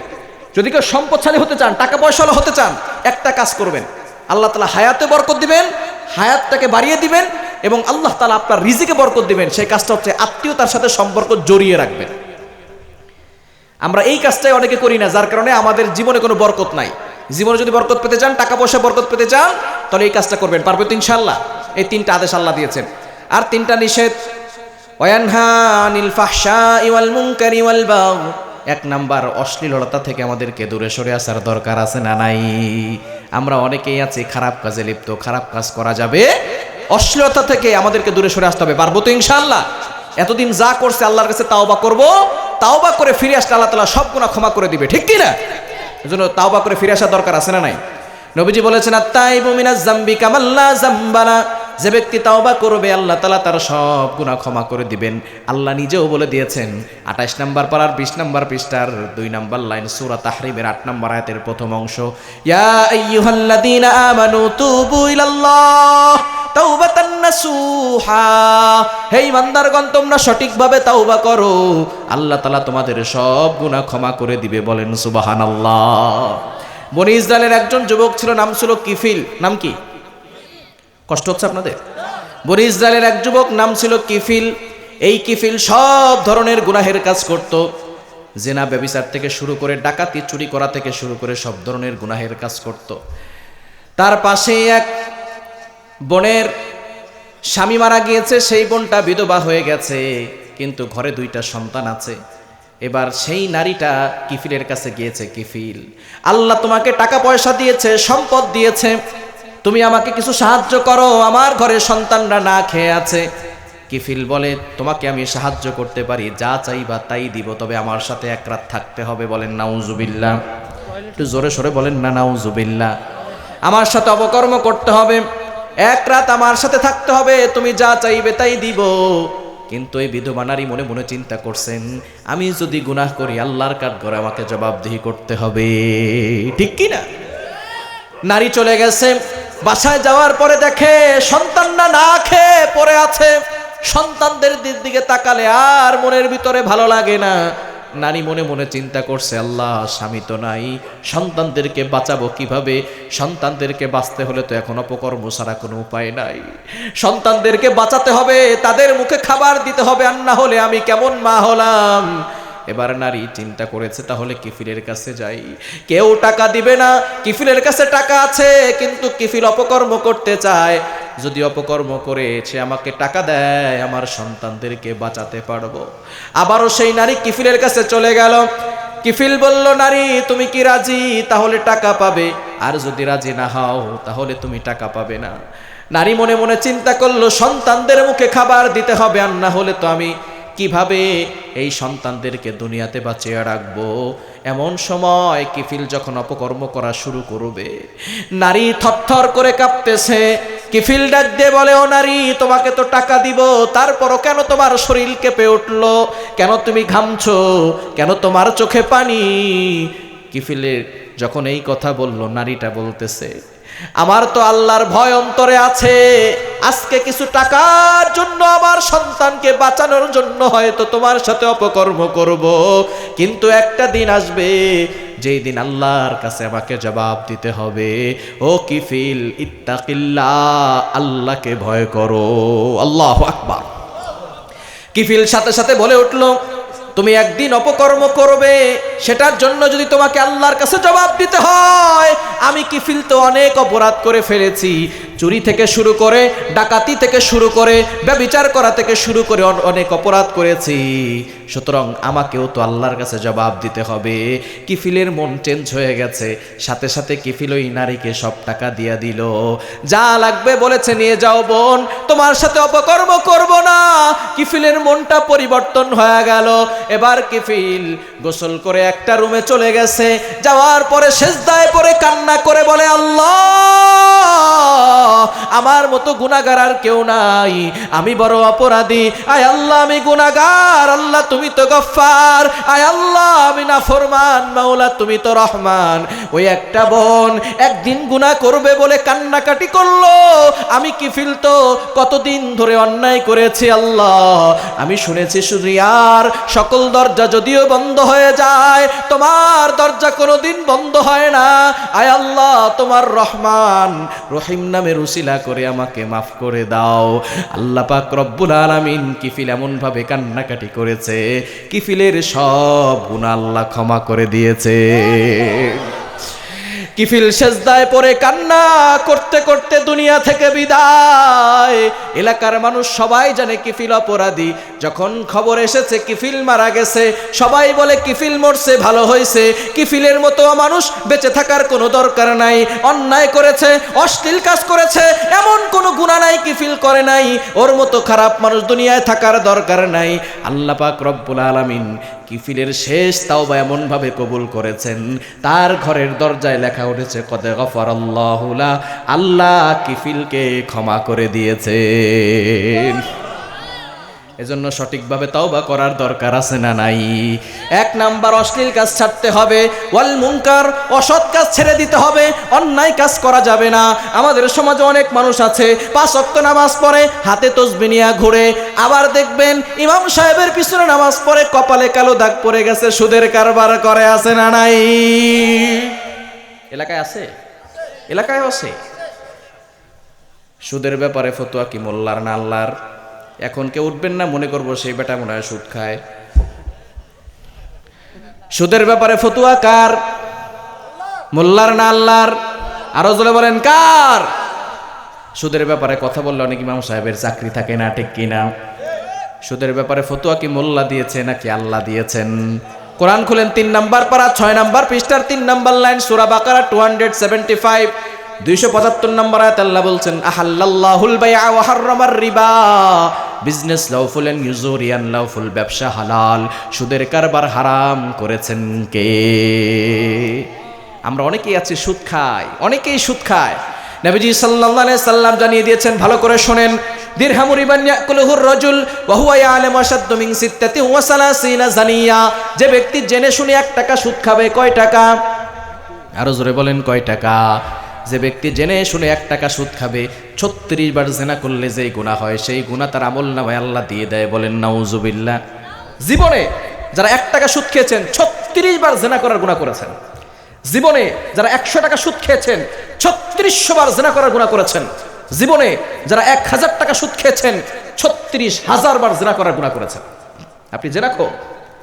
অনেক মাতবার আছেন এখানে বৈশা রয়েছেন, অনেক সময় মামলা করেন, সালিশ করেন, বিচার করে, আছে না নাই? কেউ যদি বিবাহ করার পরে পরকিয়া কইরা ধরা খায় তাহলে তারে জুতার মালা পরাইয়া দেন, কিন্তু যেই বেটায় সুদ খাইলো ও তো 36 বার জিনা করছে। 1 টাকা খাইলে 36 বার। শুধু তাই নয়, আরো ভয়ঙ্কর হাদিস, আর রিবা 70 জুজআ, সুদের 70টি শাখা। আইসারাহা আইয়ানকিহার রাজুলু উম্মা, সর্বনিম্ন শাখা হলো আপন মায়ের সাথে জিনা করার গুনাহ। বলেন নাউজুবিল্লাহ।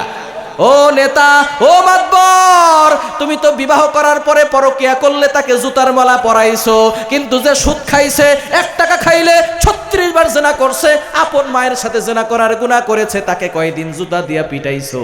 তোমার এই বিচার আল্লাহর কাঠগড়ায় তোমাকে জবাবদিহি করতে হবে, ঠিক কি না? বিচার ভালো করে করেন। যারা সুদের কারবার করে তাদেরকে পিটায় এলাকা থেকে বাইর করেন নাই কেন? আমাদের সমাজে কিছু প্রস্টিটিউট নারী আছে যারা নিজের দেহকে বিক্রি করে খায়, এরকম কিছু নারী আছে না নাই? অনেকে মনে করছে হুজুর আজকে কি ওয়াশ করতেছেন নাকি? আজকে ওয়াশ করবো না, ওয়াশ করবো, ঠিক কি না? ওয়াশ তো বহুত হয়েছে, আজকে ওয়াশ করতে হবে। আমাদের সমাজে কিছু প্রস্টিটিউট নারী আছে যাদেরকে দেখলে আমরা থুতু নিক্ষেপ করি, ঠিক কিনা? বলি তোমার মতো হতভাগার কপাল পোড়া কে আছে, তুমি তোমার দেহকে বিক্রি করে খাও? সেই মহিলা অভাবের কারণে খায়, স্বভাবের কারণে খায় না। যে সুদ খায় স্বভাবের কারণে খায়। 1 টাকা খেলে 36 বার জিনা করে, আপন মায়ের সাথে জিনা করার গুনাহ করে। সুতরাং বেশ্যানারী মুখে যদি থুতু দেওয়া হয়, যে ব্যক্তি সুদ খায় তার মুখে জুতা পিটা করা দরকার। এজন্য খবরদার, সুদ খাবেন না, ঘুষ খাবেন না। অনেকে বলে হুজুর আমার ছেলেটা কথা শোনে না, আমার ছেলেটা খালি বেয়াদবি করে। ভালো করে বুঝেন, সুদ খাওয়া হারাম, ঘুষ খাওয়া হারাম। অন্যায়ভাবে মানুষের মাল আত্মসাৎ করা হালাল নাকি হারাম? এক্সাম্পল দিলে সুন্দর বুঝতে পারবেন। আমরা 1 গ্লাস দুধ খেলে এই দুধটা শরীরে যাবে, হাতে শক্তি হবে, পায়ে শক্তি হবে, ঠিক কিনা? এই দুধটা খাওয়ার পরে এই দুধ থেকে রক্ত হবে, রক্ত থেকে বীর্য হবে, বীর্য থেকে সন্তান হয়।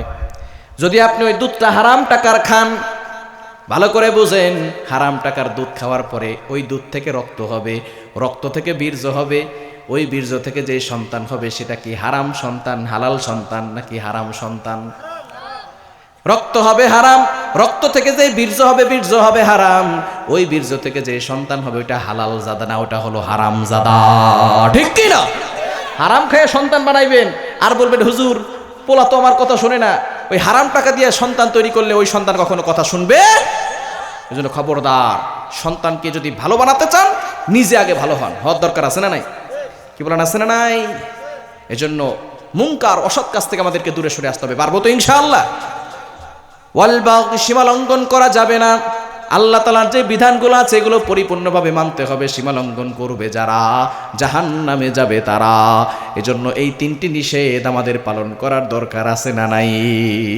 এগুলো আপনার সন্তান জানবে যদি সন্তান ধর্মীয় শিক্ষায় শিক্ষিত হয়, সন্তান কোরআনের শিক্ষায় শিক্ষিত হয়, সন্তানকে ধর্মীয় শিক্ষা দেওয়ার দরকার আছে না নাই? অল্প সময়ের ভিতরে শেষ করবে ইনশাআল্লাহ। কষ্ট হচ্ছে? আর 10 মিনিট সময় দেওয়া যাবে না ইনশাআল্লাহ? অল্প সময়ের ভিতরে শেষ করে দিব। কোরআন আমরা অনেকেই পড়তে জানি না। অনেক বাবাজিরা আছেন দাড়িগুলো পেকে গিয়েছে, চুলগুলো সাদা হয়ে গিয়েছে, বলে হুজুর কোরআন পড়তে পারি না, নামাজ পড়তে জানি না, আছে না নাই? আবার অনেকে বলে বাপ মা শিখায় নাই। বাপ মা তো আপনাকে অনেক কিছু শিখায় নাই। কিভাবে আপনি ব্যবসা করবেন, কিভাবে সন্তানদেরকে লালন পালন করবেন সব কিছু আপনি জানেন, কিন্তু কোরআন পড়তে জানেন না, নামাজ পড়তে জানেন না। আল্লাহর কাঠগড়ায় কিন্তু আপনাকে জবাবদিহি করতে হবে, ঠিক কিনা? এজন্য নিজেও কোরআন শিখবেন, সন্তানদেরকে কোরআন পড়া শিখাবেন। করা যাবে তো ইনশাআল্লাহ? সন্তানদেরকে ধর্মীয় শিক্ষা দেওয়ার দরকার আছে না নাই? সন্তানদেরকে কোরআনের শিক্ষা দিবেন, ধর্মীয় শিক্ষা দিবেন। আপনার সন্তান যাতে করে হালাল হারাম জানে, পাক নাপাক থেকে বাঁচে, এগুলো শিক্ষা দেওয়ার দরকার আছে না নাই? যারা অভিভাবক আছেন ভালো করে শুনেন। সূরাতুর রহমান 27 নম্বর পারা 10 নম্বর পৃষ্ঠা 10 নম্বর একটি সূরা রয়েছে সূরাতুর রহমান। এই সূরা আল্লাহ তাআলা তার পরিচয় দিয়েছেন। আল্লাহ বলছেন আর রহমান আল্লামাল কোরআন খলাকাল ইনসান। রহমান হলেন তিনি, কোরআন শিখিয়েছেন যিনি। এরপরে বলছেন খলাকাল ইনসান, মানুষ সৃষ্টি করেছেন যিনি। বলেন তো আগে আমরা কোরআন শিখি নাকি আগে দুনিয়াতে আসি? কষ্ট হচ্ছে? কোরআন শিখি নাকি আগে দুনিয়াতে আসি? দুনিয়াতে আসি তারপর কোরআন শিখি, ঠিক কিনা?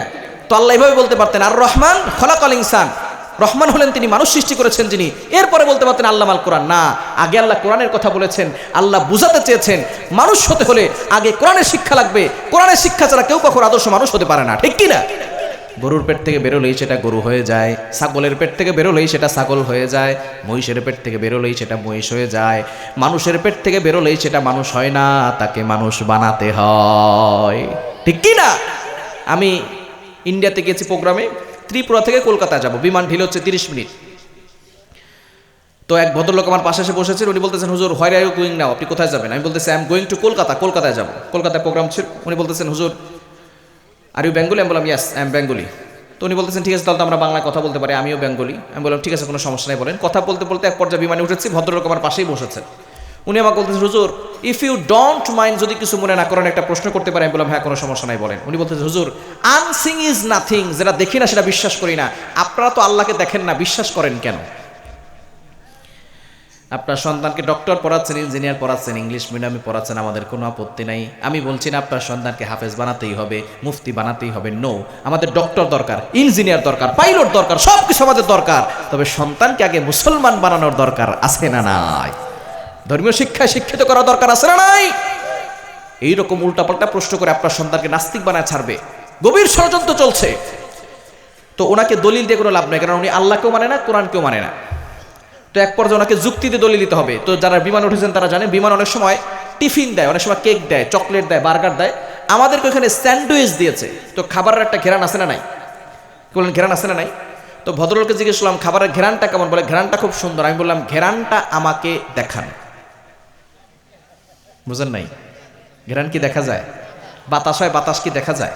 এই যে আমরা নিঃশ্বাস নিচ্ছি, অক্সিজেন নিচ্ছি, এটা কি দেখা যায়? পৃথিবীতে অনেক বিষয় এমন আছে দেখা যায় না, না দেখে বিশ্বাস করতে হয়, ঠিক কি না? ঠিক তদ্রুপভাবে আল্লাযীনা ইউমিনুনা বিল গায়ব, আল্লাহ হচ্ছেন অদৃশ্য, আল্লাহকে দেখা যায় না, আল্লাহকে না দেখে বিশ্বাস করেছি, এজন্য আমরা মুসলমান হয়েছি, ঠিক কি না? এজন্য সন্তানদেরকে কোরআন শেখানোর দরকার আছে না নাই? কোরআন শুধু ঘরে রাখলে হবে না, কোরআন নিজের জীবনে বাস্তবায়ন করতে হবে, সন্তানদেরকে শেখাতে হবে, কোরআন রাষ্ট্রে নিতে হবে।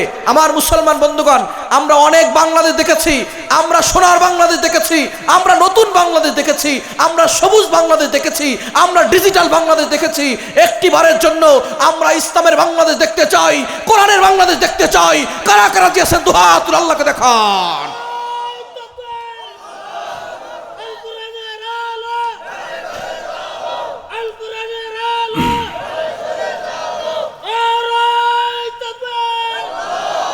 মাশাআল্লাহ, আল্লাহ কবুল করেন, সকলে বলেন আমিন। এজন্য কয়েকটা প্রশ্ন আছে, শেষে দিব ইনশাআল্লাহ। এখন আমরা এই আল্লাহর সাথে যদি সম্পর্ক তৈরি করতে চাই, কোন সময় কোন আমল করতে হবে? আমার লেখা নতুন বই বের হয়েছে, যে আমলে মুক্তি মিলে। আপনি কোন সময় কোন আমল করবেন, কোন সময় কোন দোয়া করবেন, এগুলো আপনি এখানে পাবেন। অনেক সময় আমরা দোয়া করি কিন্তু কবুল হয় না, দোয়া কবুলের কিছু শর্ত আছে, কিছু আমল আছে, এক্সট্রা আমল, স্পেশাল আমল, এগুলো আপনি এখানে পাবেন। এমনকি ইসলামের আলোকে আপনার পরিবারকে কিভাবে সাজাবেন, এটা আপনি এখানে পাবেন। আদর্শ সন্তান গঠন করার জন্য কি কি পদ্ধতি রয়েছে, এটা আপনি এখানে পাবেন। এবং আমরা অনেকে নামাজের দোয়াগুলো পারি না, নামাজের দোয়াগুলো এখানে পাবেন। নামাজের সালাম ফেরানোর পরে কি কি দোয়া পড়তে হয়, সেগুলো আপনি এখানে পাবেন। এমনকি নবীজি সাল্লাল্লাহু আলাইহি ওয়াসাল্লামের 24 ঘন্টার আমলের রুটিন কেমন ছিল, এটা আপনি এখানে পাবেন। একজন মুসলিম পুরুষের জন্য দৈনন্দিন আমল কেমন হওয়া উচিত, একজন মুসলিম নারীর জন্য দৈনন্দিন আমল কেমন হওয়া উচিত, এগুলো আপনি এখানে পাবেন। এমনকি ওয়াসওয়াসা রোগ, দেখবেন অনেক সময় ওযু করার সময় ভুলে যায় হাত ধুতে করছি নাকি করে নাই, এরকম হয় কি হয় না? এটা ওয়াসওয়াসা রোগ, শয়তান থেকে আসে। এই ওয়াসওয়াসা রোগ থেকে বাঁচার জন্য কি কি আমল করবেন, এবং মানসিক চাপ থেকে মুক্তির উপায় কি কি, জান্নাতে যাওয়ার সহজ আমল কি কি, আপনি মরে যাওয়ার পরে কবরে কোন কোন আমলের সওয়াব যাবে, এগুলো সব এখানে পাবেন। সবচেয়ে গুরুত্বপূর্ণ একটি অধ্যায় হচ্ছে রুকিয়া, কোরআন ও হাদিস থেকে চিকিৎসার গুরুত্ব। বর্তমানে ঘরে ঘরে ব্ল্যাক ম্যাজিক ছড়িয়ে পড়েছে, জাদুটনা, কুফরি কালাম, এগুলো ঘরে ঘরে ছড়িয়ে পড়েছে। এটা আবার অনেকে বিশ্বাস করে। নবীজি সাল্লাল্লাহু আলাইহি ওয়াসাল্লামকেও কিন্তু জাদু করা হয়েছিল, আপনারা জানেন। নবী সাল্লাল্লাহু আলাইহি ওয়াসাল্লাম অসুস্থ ছিলেন, এরপর আল্লাহ পাক রব্বুল আলামিন 2টা সূরা নাজিল করেছেন, সূরা ফালাক, সূরা নাস। এটা পরে রাসূল সাল্লাল্লাহু আলাইহি ওয়াসাল্লাম আমল করেছেন, সাথে সাথে সুস্থ হয়েছেন। সুতরাং আমরা অনেক সময় বিপদে পড়লে, কেউ জাদুটনা করলে কবিরাজের কাছে যায়, খবরদার কবিরাজের কাছে যাবেন না। কোরআন দিয়ে যদি নবী সাল্লাল্লাহু আলাইহি ওয়াসাল্লাম সুস্থ হতে পারেন, আমরাও সুস্থ হতে পারবো, ঠিক কিনা? আপনি অনেক সময় দেখবেন সংসারে অশান্তি, স্বামী স্ত্রীকে দেখতে পারে না, স্ত্রী স্বামীকে দেখতে পারে না। আবার অনেক সময় দেখবেন সন্তান কথা শোনে না, অনেক সময় দেখবেন মেয়ের বিয়ে হচ্ছে না, মেয়ের বিয়ে বন্ধ করে রাখছে, কারণ মেয়ের বিয়ে না হলে সন্তানের কোনো শান্তি আসে না। আবার অনেক সময় দেখবেন কোনো ব্যবসায় লাভবান হতে পারছেন না, ফসলে কোনো বরকত হচ্ছে না। এগুলো থেকে বাঁচার জন্য, এগুলো দূরের লোকরা করে না, কাছের লোকরাই করে আপনাকে ক্ষতি করার জন্য, যাতে করে আপনি আপনার জীবনে উন্নতি করতে না পারেন। সুতরাং কোরআনের কোন কোন আমল দিয়ে আপনি জাদুটোনা থেকে বাঁচতে পারবেন, কুফরি কালাম থেকে বাঁচতে পারবেন, জিনের আসর থেকে বাঁচতে পারবেন, এগুলো আপনি এখানে পাবেন। এবং আরো একটি গুরুত্বপূর্ণ বিষয় হচ্ছে বদনজর। বদনজর খুব ভয়ঙ্কর। দেখবেন ছোট বাচ্চাকে কেউ এসে বলতেছে বাচ্চাটা তো খুব ভালো, স্বাস্থ্য খুব ভালো, সাথে সাথে দেখবেন বাচ্চা অসুস্থ হয়ে যায়। এরকম হয় কি হয় না? আল আইনু হাক্কুন, নবীজি বলছেন বদনজর সত্য। এই বদনজর একটা সুস্থ উটকে অসুস্থ করে রান্নার পাতিল পর্যন্ত নিয়ে যায়, আবার একটা সুস্থ মানুষকে অসুস্থ করে কবর পর্যন্ত নিয়ে যায়। সুতরাং বদনজর থেকে বাঁচার জন্য কি আমল করবেন এগুলো আপনি এখানে পাবেন। সুতরাং এই বইটি সকলের জন্য উপকারী হবে। বইটির মূল্য রয়েছে 350 টাকা, আপনাদের জন্য মাত্র 200 টাকা। যাদের লাগবে বইটি নিয়ে নেবেন ইনশাআল্লাহ। মা বোনদের জন্য বইটি খুবই উপকারী হবে, বিশেষ করে মা বোন অনেকে আমল করেন, এই বইটি আমরা নিতে পারবো। গাড়িতেও বইটি রয়েছে, যাদের লাগবে বইটি নিয়ে নেবেন ইনশাআল্লাহ। 350 টাকা মূল্য রয়েছে, আপনাদের জন্য মাত্র 200 টাকা করে। যাদের লাগবে বইটি নিয়ে নেবেন ইনশাআল্লাহ। প্রত্যেকটা ঘরের জন্য উপকারী হবে ইনশাআল্লাহ। সুতরাং আমরা কোরআন থেকে যে আলোচনাগুলো শুনেছি এগুলো আমল করতে পারবো তো ইনশাআল্লাহ? করা যাবে তো ইনশাআল্লাহ? আমরা আমল করার চেষ্টা করব। মা বোন অনেকেই আছেন, মা বোনদের জন্য কিছু মেসেজ দিয়ে শেষ করবো ইনশাআল্লাহ। মা বোনেরা 4টি কাজ করলে জান্নাতি। কয়টা? 4টা কাজ করলে মা বোনদেরকে আল্লাহ তাআলা জান্নাতের ব্যবস্থা করে দেবেন। 1 নাম্বার 5 ওয়াক্ত নামাজ পড়বে। 2 নাম্বার রমজানে রোজা রাখবে। রোজা কি 12 মাস রাখতে হয় নাকি 1 মাস? কঠিন না সহজ? আচ্ছা, কঠিন না সহজ? সহজ না?